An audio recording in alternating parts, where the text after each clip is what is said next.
Today was a very somber day. Rex Heuermann pleaded guilty to all 7 murders plus an 8th before Judge Timothy Massey. It took all of 20 minutes, and his demeanor was casual, nonchalant. Suffolk County District Attorney Raymond Tierney named the victims one by one: Melissa Bartholomew, Megan Waterman, Amber Lynn Costello, Maureen Brainerd Barnes, Sandra Castilla, Jessica Taylor, and Valerie Mack, and an additional victim, Karen Vergata.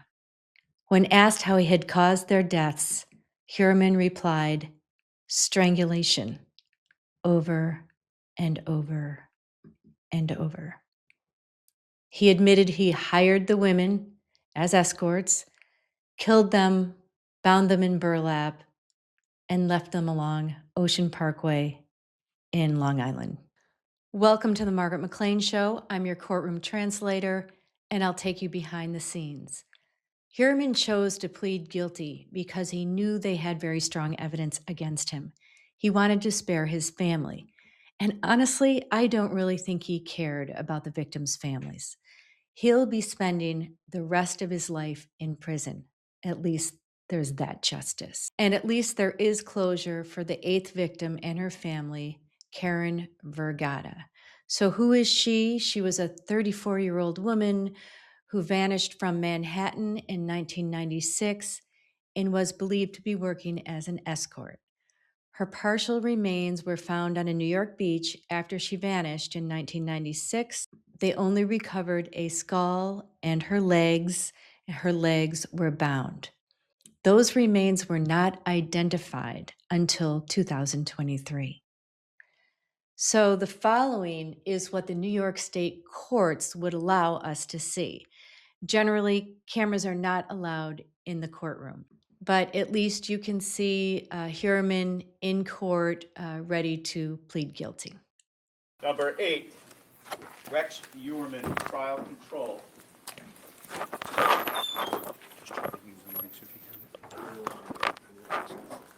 Mike, don't bring him out yet.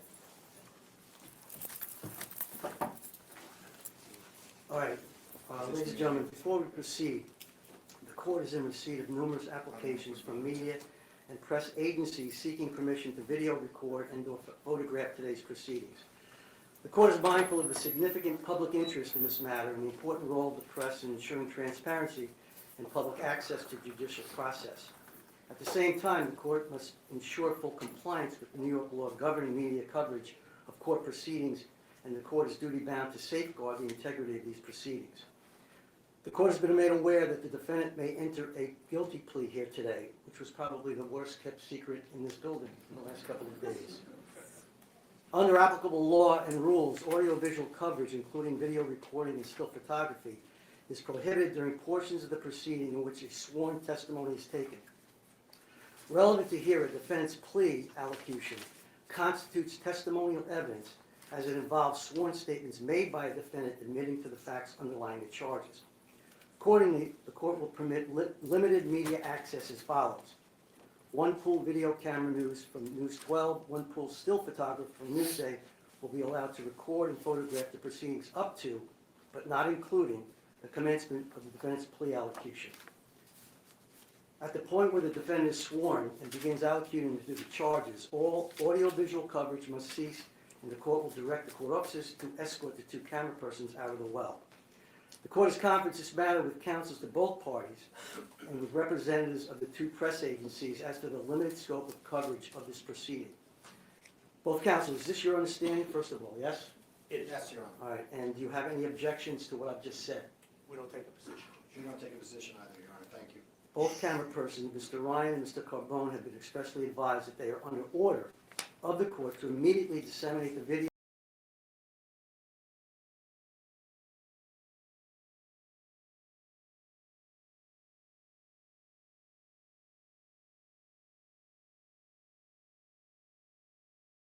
or otherwise record today's proceedings.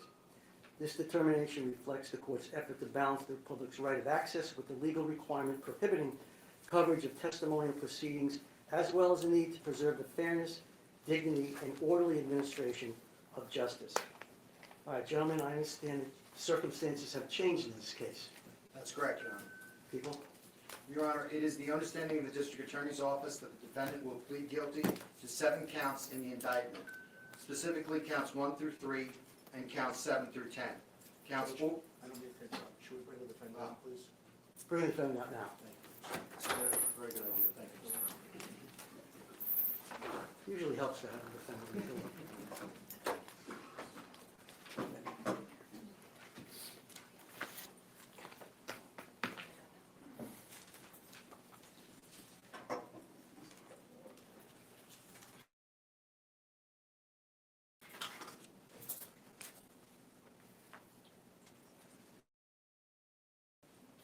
Just want to look up first. Just need this paper. You can uncouple first. Let me know when you're ready. When you need him uncuffed, just let me know. Sorry. When you need him uncuffed, just let me know.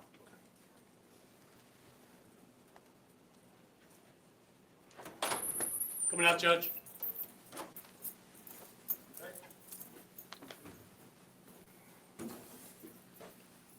On the record, with number 8, Rex Heuermann, parties are steering. We're going to do the waivers first, okay? For the defendant, Michael Brown, 320 Carlton Avenue, Central High, New York. Good morning, Judge. Good morning. Thank you, Your Honor, and thank you, Mr. Brown. As I was beginning to say, it is the understanding of the District Attorney's Office that the defendant will plead guilty to 7 counts in the indictment, specifically counts 1 through 3 and counts 7 through 10. Counts 4 through 6 will be dismissed in satisfaction at the time of the defendant's sentencing. In addition to allocuting to and admitting his factual guilt to all elements of counts 1 through 3 and 7 through 10 of the indictment, the defendant further agrees that although he has not been charged with this crime, he will admit as part of his plea that he intentionally caused the death of Karen Brigada and transported and left her remains in Suffolk County in 1996. The District Attorney's Office agrees that in exchange for the defendant pleading guilty to counts 1 through 3 and counts 7 through 10 of the indictment and admitting to the uncharged murder of Karen Brigada, the District Attorney's Office recommends the following sentence. Counts 1 through 3, murder in the first degree, the maximum sentence of life imprisonment without parole to run consecutive to each other. Count 7 through 10, the maximum sentence of 25 years to life imprisonment to run consecutive to one another and with the sentences on counts 1 through 3. To summarize the foregoing sentence, the defendant agrees to serve 3 consecutive life sentences without the possibility of parole regarding counts 1 through 3, followed by 4 consecutive sentences of 25 years imprisonment to life to run consecutive to one another. Should the defendant allocute to the murder of Karen Brigada, the defendant's guilty plea and this plea agreement will satisfy and cover the uncharged homicide of Karen Brigada.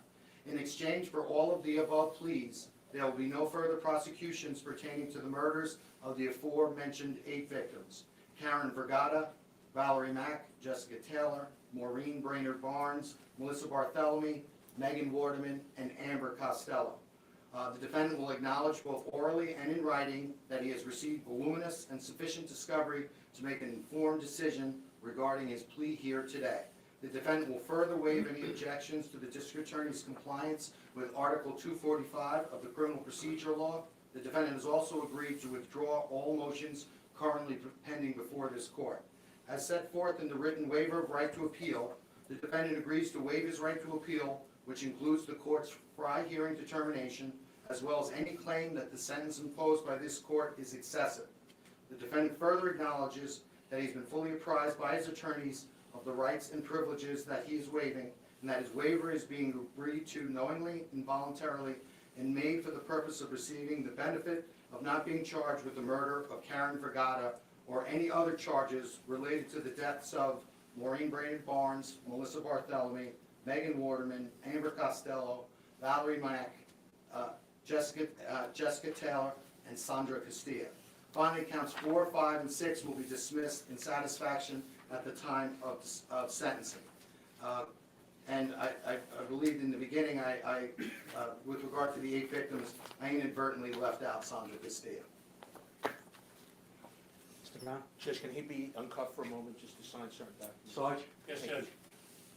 All right, Rex, we're going to sign this.